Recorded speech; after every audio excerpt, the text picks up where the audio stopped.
Alors, on avait fait l'introduction du cours sur la société et les échanges la dernière fois, et on avait commencé la première partie du cours. Donc, pour ceux qui n'ont pas encore noté le titre du grand 1, ça veut dire il faut le noter. Ça veut dire il faut sortir un stylo bic, le prendre dans sa petite mimine et se mettre à écrire. Grand 1, la société n'est-elle qu'une communauté d'intérêts? C'est fait? La société n'est-elle qu'une communauté d'intérêts? Et donc, nous allons lire un texte d'Adam Smith tiré des recherches sur la nature et les causes de la richesse des nations. La société n'est-elle qu'une communauté d'intérêts? La société n'est-elle qu'une communauté d'intérêts? Et nous allons lire un texte d'Adam Smith, Adam A-D-A-M Smith comme John Smith, Will Smith comme vous voulez, S-M-I-T-H. Recherche sur la nature et les causes. Recherche sur la nature et les causes. C'est bien. Recherche sur la nature. Ah non, quand même. Recherche sur la nature et les causes de la richesse des nations. Recherche sur la nature et les causes de la richesse des nations.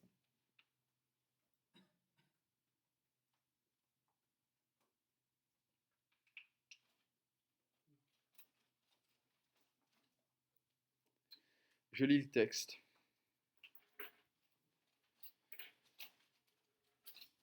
Dans presque toutes les espèces d'animaux, chaque individu, quand il est parvenu à sa pleine croissance, est tout à fait indépendant. Et tant qu'il reste dans son état naturel, il peut se passer de l'aide et de toute autre créature vivante. De l'aide de toute autre créature vivante, pardon.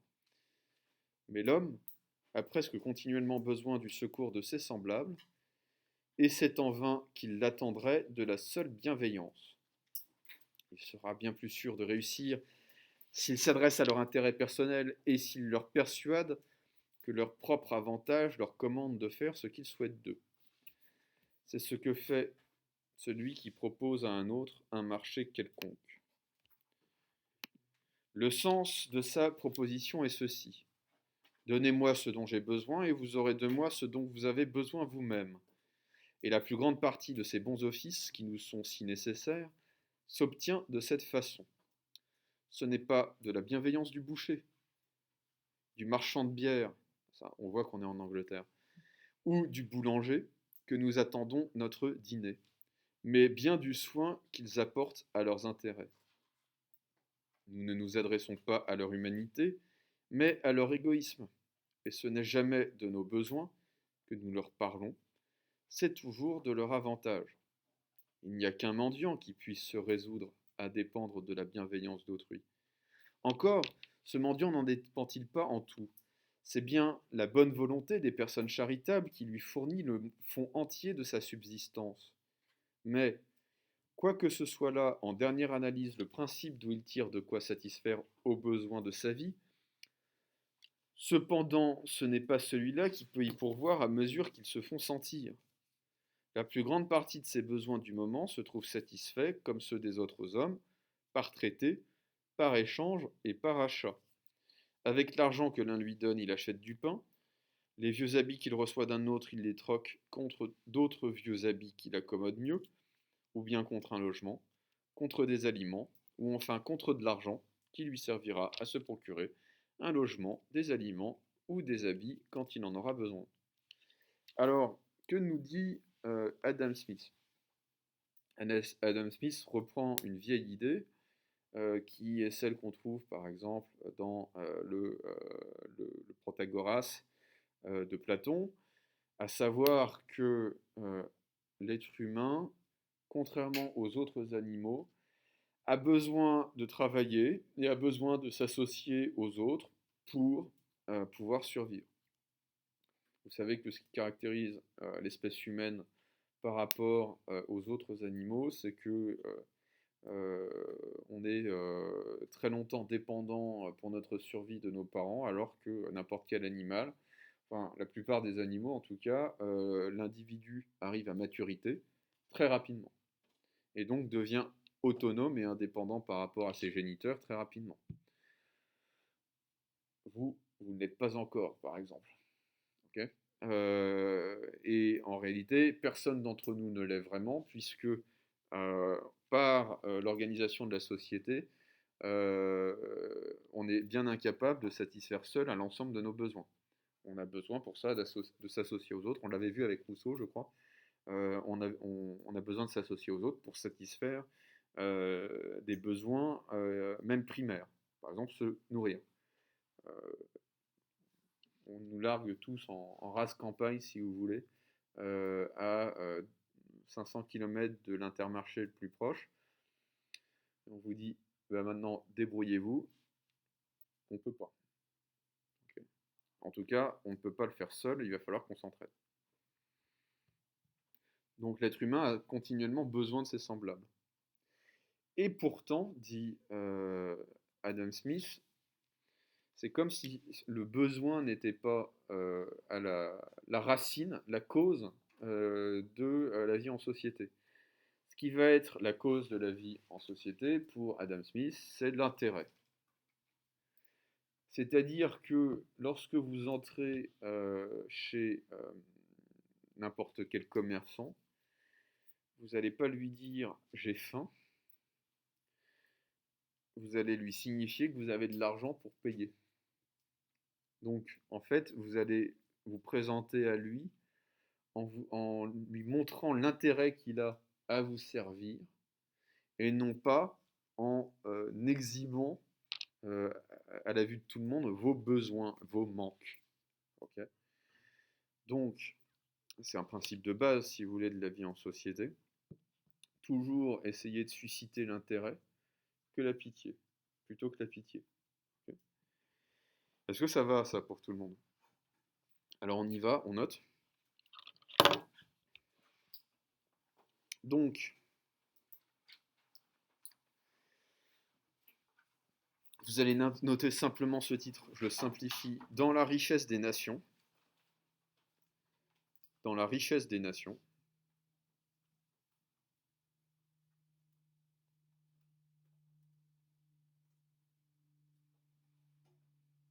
Adam Smith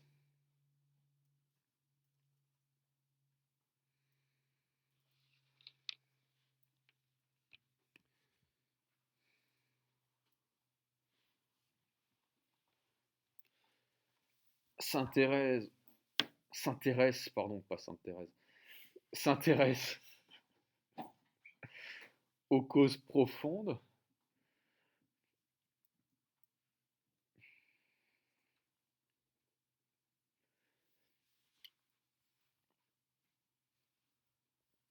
de la vie en société.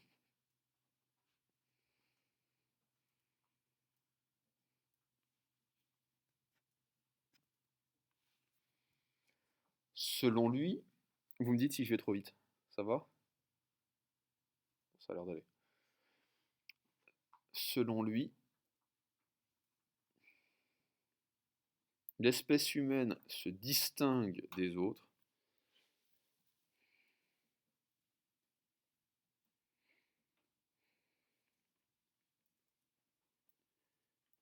l'espèce humaine se distingue des autres par la faiblesse de ces individus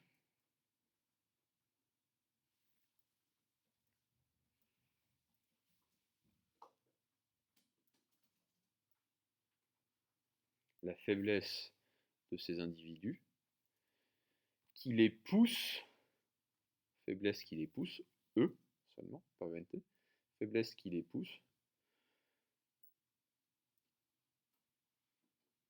à coopérer,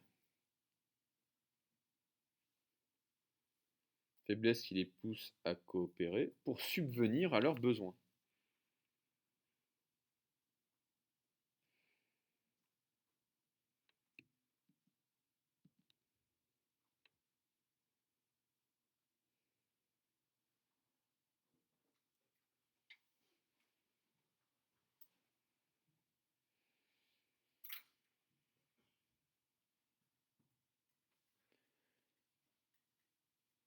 Or, ce n'est pas, selon Smith, ce n'est pas le besoin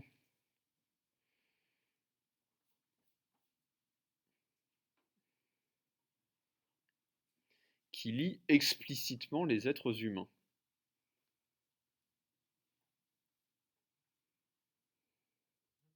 Ce n'est pas le besoin qui lie explicitement les êtres humains,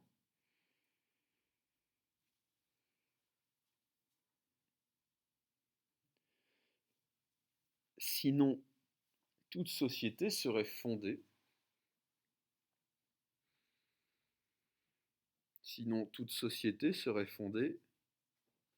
sur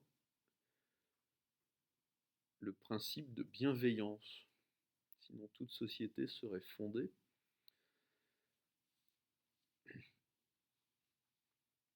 sur le principe de bienveillance.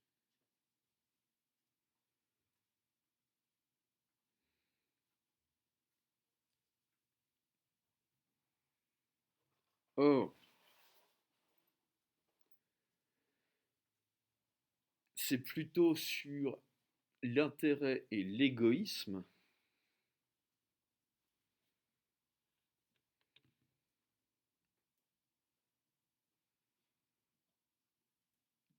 c'est plutôt sur l'intérêt et sur l'égoïsme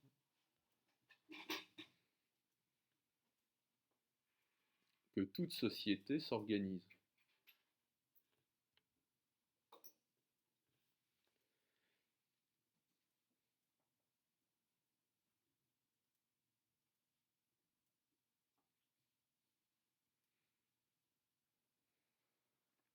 En effet,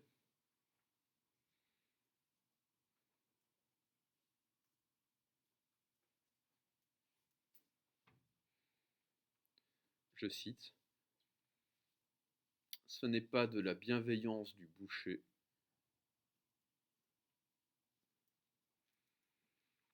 que nous attendons notre dîner. Ce n'est pas de la bienveillance du boucher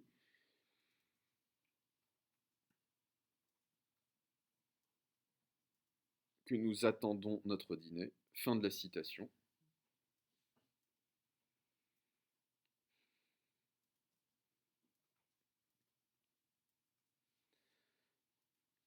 Mais bien de son intérêt à nous vendre de la viande.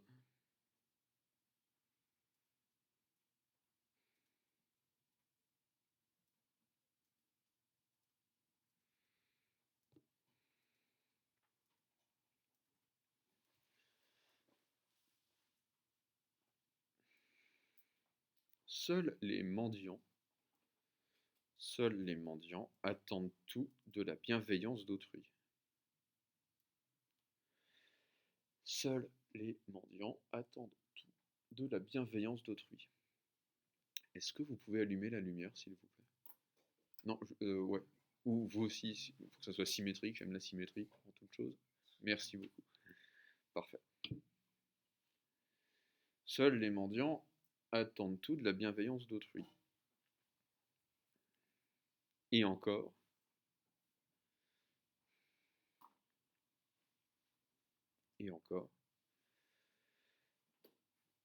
la plupart des besoins du mendiant, la plupart des besoins du mendiant sont-ils satisfaits?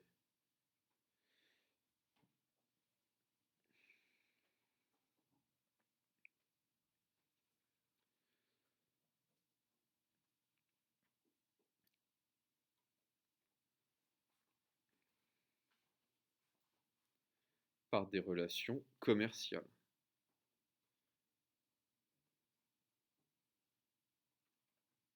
Hein. Effectivement, le mendiant qui fait la manche, eh bien, il va avoir de l'argent qui va ensuite être transformé en nourriture, en vêtements, etc., etc. Alors, arrêtez de noter 2 minutes, je voudrais revenir sur un point. Ce qui est important à comprendre, en fait, c'est une thèse libérale très connue, très célèbre, c'est que, au fond, la recherche de l'intérêt individuel particulier va former spontanément des intérêts communs, des intérêts collectifs. Et que ce qui pourrait passer pour, et en fait ce qui est, c'est pas ce que ça passe pour, ce qui est de l'égoïsme à l'échelle individuelle se transforme en solidarité à l'échelle collective. Autrement dit, la prise en compte de nos intérêts particuliers et la confrontation de nos intérêts particuliers fait naître l'intérêt collectif à l'intérêt collectif. Et donc je voudrais l'illustrer dans une situation. Votre intérêt quand vous êtes sur la route, c'est d'aller le plus rapidement possible d'un point A à un point B. Okay. Mais si tout le monde n'en fait qu'à sa tête pour aller le plus rapidement possible d'un point A ou d'un point A à un point B, vous n'irez jamais de manière sûre le plus rapidement possible du point A au point B. Autrement dit, pour que chacun puisse rentrer chez lui, si chacun n'en fait qu'à sa tête, personne ne rentre chez lui. Personne ne rentre chez soi. Okay. Et donc, mon intérêt particulier confronté à l'intérêt particulier de 200, de 2000, de 20 000 automobilistes va produire des règles communes qui fait que chaque intérêt particulier sera servi, en fait, le mieux possible par un intérêt commun. L'intérêt que chacun a de rentrer chez soi devient l'intérêt commun d'utiliser la route de la manière la plus équitable possible. Okay. Et ça, c'est le grand rêve libéral, si vous voulez, qu'on n'a pas besoin que l'État impose une règle au marché. Le marché va s'organiser de lui-même pour que chacun y trouve son intérêt. Un exemple tout simple. Vous vendez votre appartement de 80 mètres carrés à Chartres pour la modique somme de 7 ou 8 millions d'euros. Vous le mettez à la vente pour ce prix-là, personne ne va l'acheter. Donc est-ce que c'est dans votre intérêt de le mettre en vente à ce prix-là? Non. Et ce que dit Adam Smith, ce que disent les libéraux, c'est que les prix se régulent spontanément en fonction d'un mécanisme simple qui est celui de l'offre et de la demande. Okay. Le but de l'opération, c'est que pour faire de l'argent, c'est que l'offre soit plus faible que la demande. Parce qu'à ce moment-là, les prix vont monter, assez logiquement. S'il y a moins que ce qui est demandé, s'il y a moins à offrir que ce qui est demandé, les prix vont monter. Si au contraire il y a plus, les prix vont baisser. Et ce sont des lois naturelles du marché qui permettent d'expliquer les fluctuations de prix, tout simplement. Après, il y a effectivement d'autres facteurs. Par exemple, le coronavirus, la crise du coronavirus a fait chuter les prix du baril de pétrole, tout simplement parce qu'il y a moins d'activité économique. Et là, c'est pas une question d'offre, enfin, si, d'une certaine manière, c'est aussi une question d'offre et de demande. Mais simplement, c'est pas parce qu'on a moins besoin dans l'absolu de pétrole, c'est simplement qu'on en a moins besoin conjoncturellement. Est-ce que ça va pour tout le monde, ça? Okay. Donc, je reviens, parce que j'avais eu cette discussion avec un élève, sur le salaire des joueurs de football par rapport au salaire des infirmières. J'avais dit une chose cruelle, qui avait beaucoup blessé cet élève. J'ai dit, le capitalisme ne récompense pas le travail, il récompense le succès. Et au fond, si Neymar ne valait pas, je ne sais plus combien il est payé par mois, cet imbécile-là, mais s'il ne valait pas ça, ça c'est l'esprit du libéralisme, il ne serait pas payé ça. Okay. Et si je suis payé ce que je suis payé, c'est au fond ce que mon travail vaut. C'est-à-dire c'est ce que le marché accepte comme prix. Et c'est vrai pour n'importe quel métier, c'est vrai pour n'importe quelle marchandise, c'est vrai pour... Parce que si vous offrez une marchandise à un certain prix, c'est qu'il y a des gens pour l'acheter, hein. Et donc que c'est une bonne idée de le vendre à ce prix-là. C'est aussi simple que ça. Est-ce que c'est bien compris ça? Ok. Donc, on va noter ceci. Selon Smith,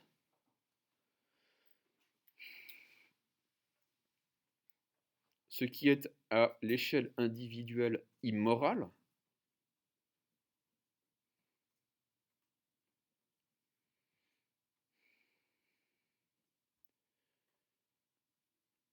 ce qui est à l'échelle individuelle immorale, à savoir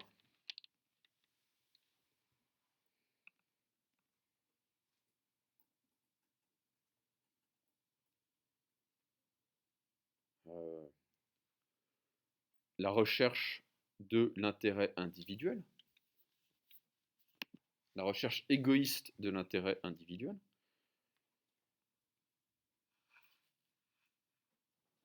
devient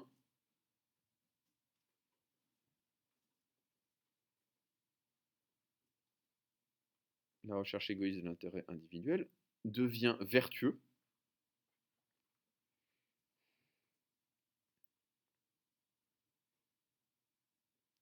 à l'échelle de la société. Devient vertueux à l'échelle de la société.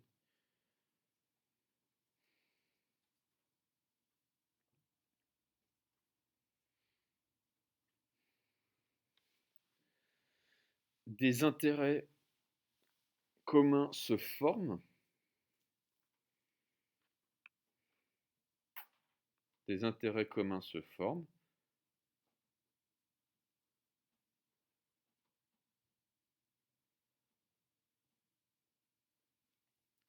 à partir de l'agrégation, à partir de l'agrégation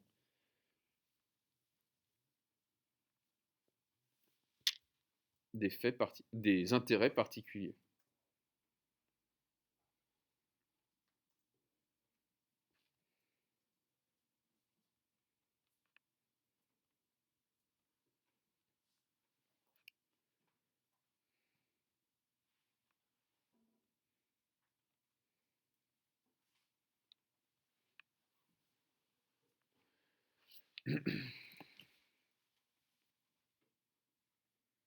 Alors,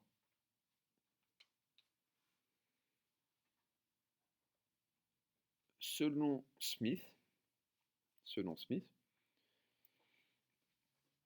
la valeur de ce qui est échangé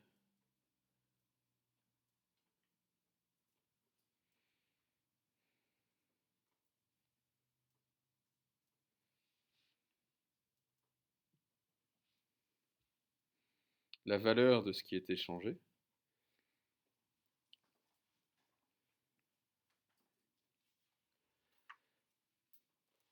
sera évaluée de manière juste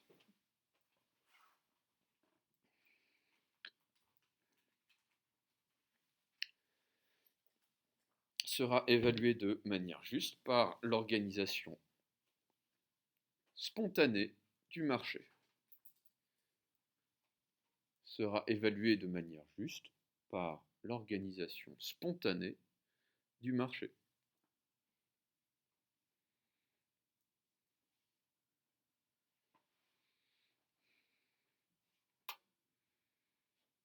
Autrement dit, si j'essaie de vendre une baguette de pain 3 € à Chartres, on verra bien ce qui m'arrive.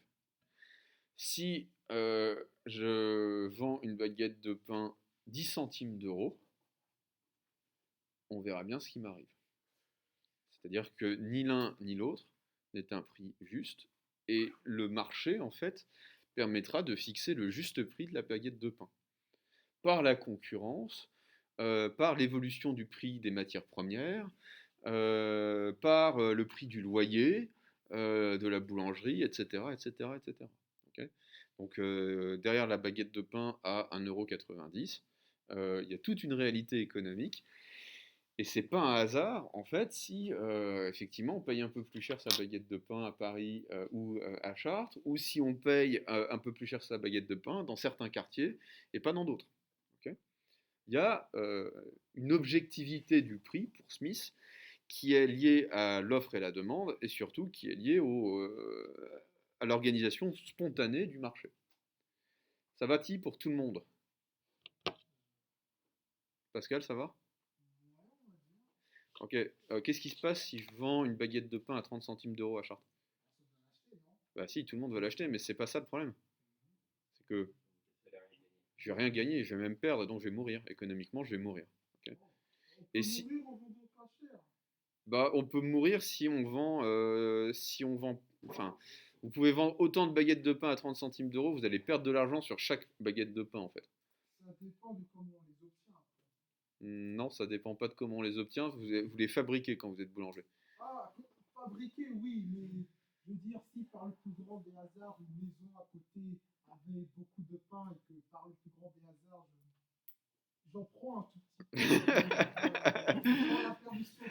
Ouais, alors le trafic de baguettes de pain, Pascal, c'est pas le marché le plus rentable qui soit non plus, quoi. Vaut mieux vendre autre chose, de la coke, des enfants, enfin ce que vous voulez, mais faites autre chose dans la vie que le trafic un conseil, hein, que le trafic de baguettes de pain. Parce que c'est très français le trafic de baguettes de pain, mais bon, ça va pas vous mener très très loin, quoi.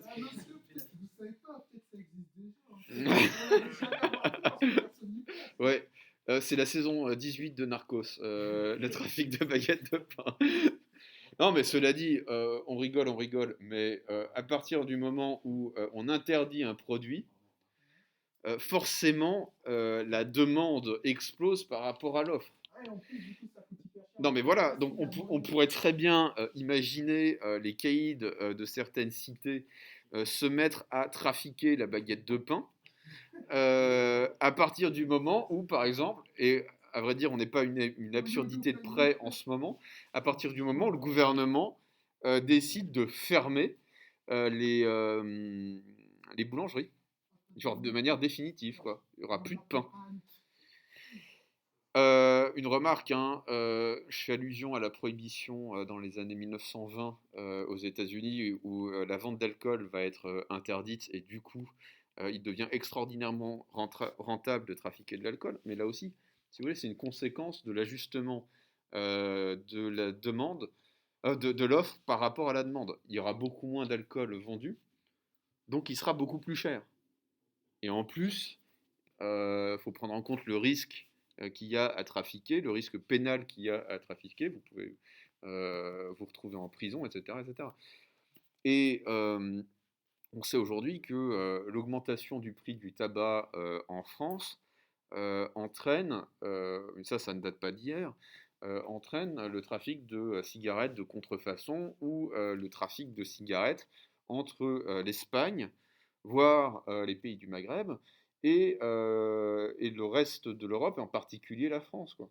Quand vous pouvez acheter une cartouche de cigarettes pour 10 euros, alors que ça coûte un paquet coûte l'équivalent de 10 euros, bah, le calcul est vite fait en fait. Le problème c'est que vous ne pouvez pas faire rentrer n'importe quoi sans prendre de risque en fait sur le territoire français. Bah, le risque, c'est des avocats, le risque, c'est cantiner en prison. Donc en fait, c'est aussi d'une certaine manière, enfin, c'est un business comme un autre, si vous voulez, le trafic. C'est une réalité économique comme une autre. Euh, on peut dire que la raison pour laquelle la DEA, le département d'État américain, est intervenu en Colombie pour mettre un terme au trafic de cocaïne, c'est qu'ils se sont rendus compte que c'était extraordinairement rentable et qu'ils ne l'avaient pas inventé, donc il fallait que ça cesse. Et surtout qu'ils ne pouvaient pas le produire. Donc il fallait absolument que ça cesse. Le problème, c'était pas tant un problème de santé publique qu'un problème de non-concurrence, si vous voulez, entre les entreprises américaines et certaines petites PME colombiennes qui faisaient des milliards toutes les semaines, chaque semaine. Est-ce que c'est bien compris ça? Au passage, le produit, alors ça j'ai lu ça quelque part, je crois que c'était dans le bouquin que je suis en train de lire sur le, en gros la notion de réseau. Le... Pardon? Les réseaux et tout. Les réseaux. Vous dites que vous commencez à lire des bouquins sur les réseaux. Oui, sur la notion d'organisation du monde en réseau. C'est-à-dire la manière dont le commerce maritime va complètement transformer notre représentation du monde à partir du XVIIe siècle. Ce que j'ai découvert, c'est que la matière première la plus rentable de toute l'histoire de l'humanité, c'est-à-dire celle qui coûte le moins cher à produire et qui vous rapporte le plus, c'est pas la cocaïne, c'est pas le charbon du tout, c'est le poivre. Un marchand de poivre au XVIIe siècle, qui part de Ceylan pour arriver jusqu'à Bordeaux ou jusqu'à Brest ou jusqu'à Liverpool, fait un trafic nettement plus rentable, s'enrichit plus rapidement que Pablo Escobar à la grande époque. Okay. Et en fait, peu importe le produit, au fond, peu importe, c'est pas le caractère nocif du produit qui va déterminer le prix, c'est un simple rapport de disproportion entre la demande qui est extrêmement forte et l'offre qui est extrêmement rare. Est-ce que ça va? On attaque la deuxième partie du cours. Grand 2. Ouais. C'est très rare. Ouais. Il n'y a qu'en Asie qu'on le produit vraiment. C'est ça, si vous voulez, c'est comme le caviar. Qu'est-ce qui va faire la valeur du caviar? C'est que les esturgeons ne peuvent pas produire une quantité infinie de ce machin-là. C'est un poisson extrêmement fragile qu'on ne trouve qu'à certains endroits. Quand on l'élève, c'est pas le même goût, etc., etc. C'est pour ça que le caviar est aussi cher.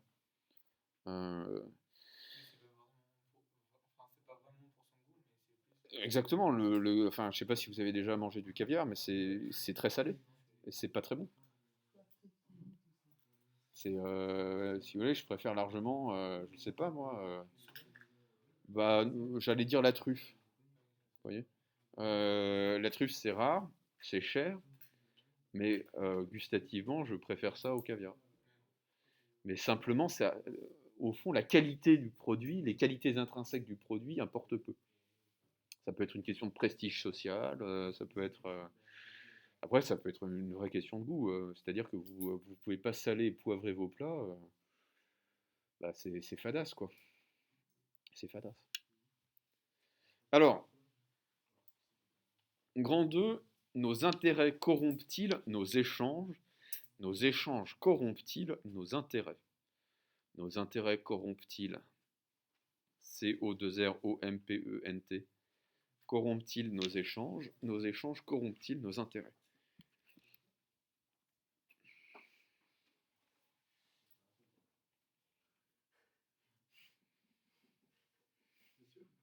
Oui. Nos intérêts corrompent-ils nos échanges? Nos échanges corrompent-ils nos intérêts?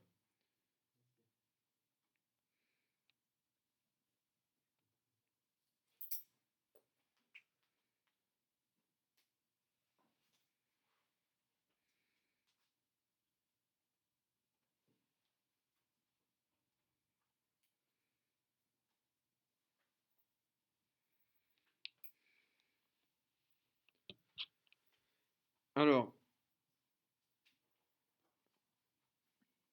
on va lire un texte d'Aristote tiré du livre 1 des Politiques. Donc Aristote, les Politiques, livre 1.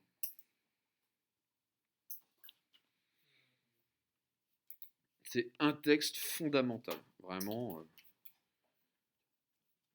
Vous ne pouvez pas vous en passer. Parce que Aristote va distinguer entre la valeur d'usage et la valeur d'échange. Ça va pour tout le monde? Alors, Toute propriété a deux usages, donc ne notez pas, je lis.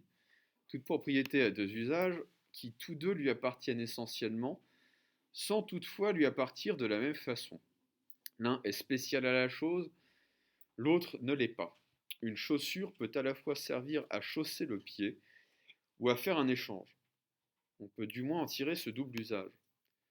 Celui qui, contre de l'argent ou contre des aliments, échange une chaussure dont un autre a besoin, emploie bien cette chaussure en tant que chaussure, mais non pas cependant avec son utilité propre, car elle n'avait point été faite pour l'échange. J'en dirais autant de toutes les autres propriétés. L'échange en effet peut s'appliquer à toutes, puisqu'il est né primitivement entre les hommes de l'abondance sur tel point, ça c'est intéressant, de l'abondance sur tel point et de la rareté sur tel autre, des denrées nécessaires à la vie. Vous retrouvez l'offre et la demande. Alors on va peut-être s'arrêter là. Que dit Aristote à propos de la chaussure? Ouais, exactement. La nature a deux usages, dont l'un est propre à la chose, l'autre ne lui est pas. Premièrement, la chaussure a pour fonction essentielle de chausser le pied, ok? Et la chaussure peut servir de moyen d'échange. La chaussure peut être échangée contre autre chose. Donc Aristote va dire, dans les deux cas, on utilise la chaussure en tant que chaussure, donc ça, il faudra peut-être le critiquer. Mais le but le moyen de l'échange ici, enfin, on utilisera dans le cas de l'échange la chaussure comme moyen d'échange. Et Aristote de dire, l'échange peut s'appliquer à n'importe quelle propriété. À partir du moment où c'est quelque chose dont j'ai la jouissance et qui est extérieur à moi, je peux l'échanger. Et l'échange va naître de l'abondance de ressources sur tel point et de la rareté de ressources sur tel autre. Autrement dit, on va troquer, dit Aristote, on va troquer ce qu'on a en trop et ce dont les autres n'ont pas assez. Et inversement, on va voir si eux ont plus, ont davantage de quelque chose dont nous avons besoin. Et à ce moment-là, l'échange sera équitable. Ça va? Ok. On note ça? Donc, dans les politiques,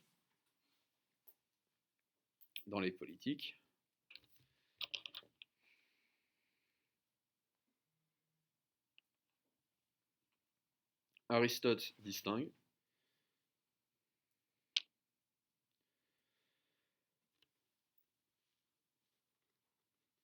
deux usages de toute propriété.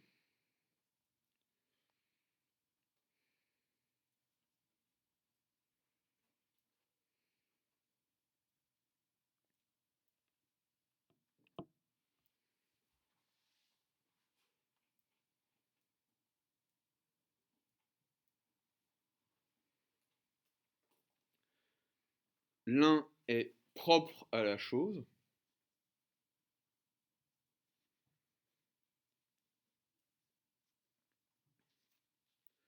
l'autre considère la chose comme moyen d'échange.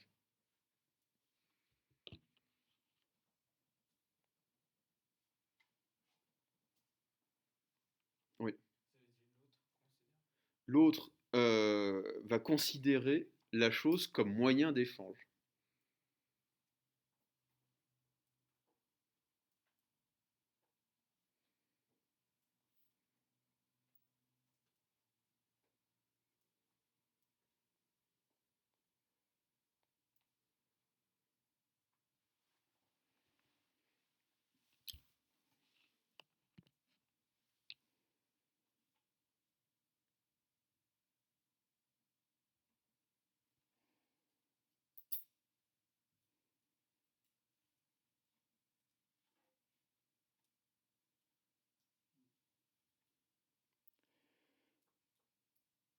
Par exemple, la chaussure sert à se chausser, mais peut servir de troc.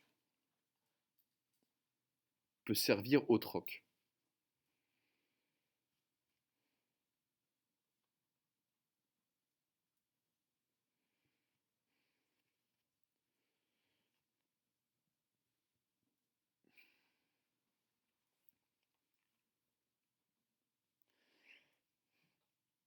Aristote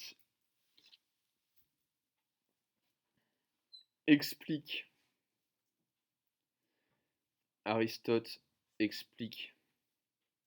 l'échange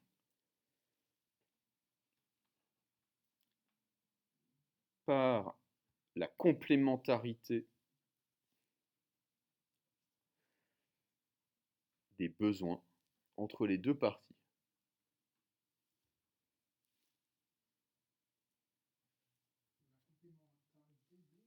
Des besoins entre les deux parties.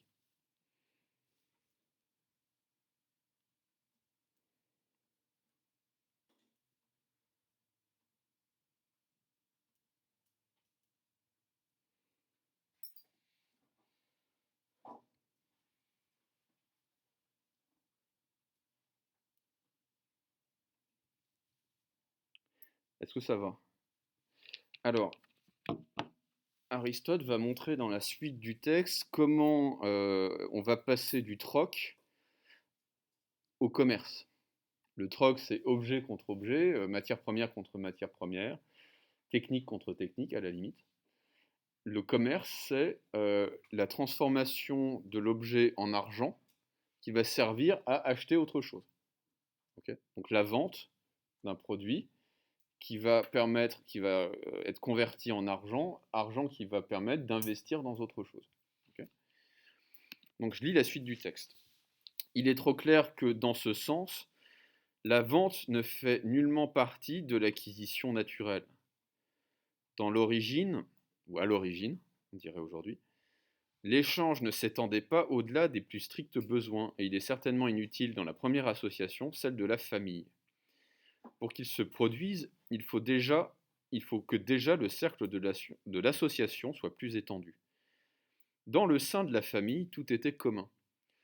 Parmi les membres qui se séparèrent, une communauté nouvelle s'établit pour des objets non moins nombreux que les premiers, mais différents, et qu'on dut se répartir suivant le besoin. Alors que nous dit Aristote? Aristote nous dit que dans les communautés primitives que sont les familles, il n'y a pas d'échange, il y a une sorte de communisme naturel au sein des familles, et les biens sont répartis en fonction des besoins, et en particulier la nourriture va être répartie en fonction des besoins. Mais à partir du moment où des familles s'étendent, elles tendent à se séparer pour fonder d'autres groupes, pour fonder d'autres tribus par exemple, et à ce moment-là, à partir de ce moment-là, vous comprenez bien que le troc peut devenir nécessaire. L'extension géographique de la famille en tribu va conduire à l'échange. Okay. Ça va pour tout le monde? Ok. Voilà comment il semble que la science de l'acquisition, ce que les Grecs appellent la crématistique, a surtout l'argent pour objet, et que son but principal est de pouvoir découvrir les moyens de multiplier les biens, car elle doit créer les biens et l'opulence. C'est qu'on place souvent l'opulence c'est la richesse, c'est qu'on place souvent l'opulence dans l'abondance de l'argent, parce que c'est sur l'argent que roule l'acquisition et la vente. Et cependant, cet argent n'est en lui-même qu'une chose absolument vaine, n'ayant de valeur que par la loi et non par la nature, puisqu'un changement de convention parmi ceux qui en font usage peut le déprécier complètement et le rendre tout à fait incapable de satisfaire aucun de nos besoins. Mais si l'art de cette richesse n'a pas de borne, la science domestique, oikonomia, donc qui a donné l'économie, en a, parce que son objet est tout différent. Ainsi, l'on pourrait fort bien croire à première vue que toute richesse, sans exception, a nécessairement des limites. Mais les faits sont là pour nous prouver le contraire. Tous les négociants voient s'accroître leur argent sans aucun terme. Ces deux espèces si différentes d'acquisition, employant le même fond qu'elles recherchent toutes deux également, quoique dans des vues bien diverses, l'une ayant un tout autre but que l'accroissement indéfini de l'argent, qui est l'unique objet de l'autre. Cette ressemblance a fait croire à bien des gens que la science domestique avait aussi la même portée, et ils se persuadent fermement qu'il faut à tout prix conserver ou augmenter à l'infini la somme d'argent qu'on possède. Je finis le texte, hein. Je finis la lecture du texte. Pour en venir là, il faut être préoccupé uniquement du soin de vivre sans songer à vivre comme on le doit. Le désir de la vie n'ayant pas de bornes, on est, on est directement porté à désirer pour le satisfaire des moyens qui n'en ont pas davantage. Ceux-là même qui s'attachent à vivre sagement recherchent aussi des jouissances corporelles. Et comme la propriété semble encore assurer ces jouissances, tous les soins des hommes se portent à amasser du bien. De là naît cette seconde branche d'acquisition dont je parle, donc, la crématistique. Le plaisir ayant absolument besoin d'une excessive abondance, on cherche tous les moyens qui peuvent la procurer. Quand on ne peut les trouver dans les acquisitions naturelles, on les demande ailleurs, et l'on applique ces facultés à des usages que la nature ne leur destinait pas. Ainsi, faire de l'argent n'est pas l'objet du courage, qui ne doit nous donner qu'une mâle assurance. Ce n'est pas non plus l'objet de l'art militaire ni de la médecine, qui doivent nous donner l'un la victoire, l'autre la santé. Et cependant, on ne fait de toutes ces professions qu'une affaire d'argent, comme si c'était là leur but propre, et que tout en elles dût viser à atteindre ce but. Que nous dit Aristote ici? Une chose simple que je voudrais que vous reteniez au lieu de dessiner sur votre carnet. Que nous dit Aristote? Aristote nous dit, c'est très simple, l'argent, à quoi ça sert? L'argent, ça sert à faciliter le troc quand les marchandises ou les biens ou les services que l'on échange sont trop divers, sont trop différents les uns par rapport aux autres. Vous êtes un propriétaire d'un verger avec des cerises, de cerisier donc, et vous voulez acheter un appartement. Vous allez l'acheter avec des cerises? Non. Donc à quoi sert l'argent? L'argent sert à convertir les cerises en une valeur qui va pouvoir être ensuite troquée contre un appartement. Ok? Vous comprenez? À partir du moment où les marchandises à échanger, les services à échanger sont trop différents, on a besoin de l'argent comme intermédiaire nécessaire et commun pour tout échange. Je ne peux pas, si vous voulez, payer mon loyer en leçon de philosophie ou de français. J'ai besoin d'argent et en contrepartie, je peux acheter n'importe quoi avec cet argent. Donc le grand pouvoir de l'argent, c'est de pouvoir se transformer en n'importe quoi. Qu'est-ce qui vaut mieux posséder? De l'argent ou des biens? Non, non. L'argent parce qu'il peut être converti en n'importe quoi. Ah, c'est pas bête, effectivement. L'argent, si on le laisse seul, si on le laisse dormir, ne fructifie pas. Mais le but de l'opération, c'est de pouvoir vendre à un moment et réaliser un bénéfice. Parce que si vous achetez un appartement à Paris, enfin, plutôt si vous avez acheté un appartement à Paris dans les années 60 et que vous ne le vendez jamais, mais que vous n'y vivez pas, et que vous vous accrochez en disant ça va encore monter, ça va encore monter, ça va encore monter, et boum, vous mourrez, bah ça ne sert pas à grand chose si vous voulez. Donc ce que dit Aristote, c'est que ce qui était un moyen d'échanger, à savoir l'argent, va devenir le but de l'échange. Parce que c'est la mesure de tout échange, alors que l'argent était un moyen, ça devient une fin, ça devient un but. Et Aristote prend des exemples très parlants à la fin du texte. Euh, quel est le but de l'art militaire? De remporter la victoire. Faux, dit Aristote. Ça peut être de faire de l'argent. Le but de l'art militaire, ça peut être de faire de l'argent. Ben oui. Vous avez tout ce qu'on appelle les contractors en Irak, en Syrie, en Libye, en Afghanistan, c'est-à-dire des mercenaires privés qui vont être embauchés par la France, les États-Unis, la Grande-Bretagne, pour maintenir l'ordre dans les pays où ils ont mis joyeusement l'ordre. Vous comprenez. Le but de la médecine, c'est de soigner. Mais non, dit Aristote. C'est devenu de faire de l'argent, etc., etc., etc. Ok ? On reprend ça après les vacances dont on a tous bien besoin.